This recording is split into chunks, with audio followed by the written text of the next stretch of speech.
একদিন রাসূল সাল্লাল্লাহু আলাইহি সাল্লাম তার সাহাবীর সঙ্গে বসেছিলেন। হঠাৎ তিনি জিজ্ঞাসা করলেন, তোমরা কি জানো আল্লাহর কাছে সবচেয়ে প্রিয় কাজ কোনটি? সাহাবীরা নীরব। কেউ বললেন নামাজ, কেউ বললেন রোজা, কেউ বললেন জিহাদ।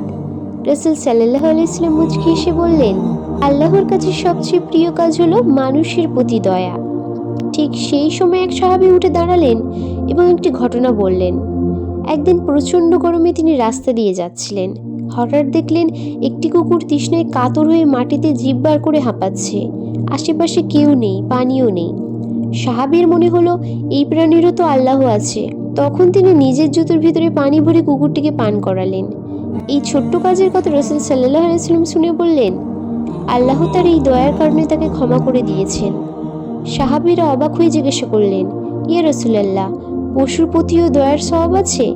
রাসূল সাল্লাল্লাহু আলাইহি ওয়াসাল্লাম উত্তর দিলেন, প্রত্যেক জীবের প্রতি দয়ার সওয়াব রয়েছে। সত্যি, মানুষ হওয়া সহজ, কিন্তু দয়ালু মানুষ হওয়াই আল্লাহর কাছে সবচেয়ে বড় ইবাদত।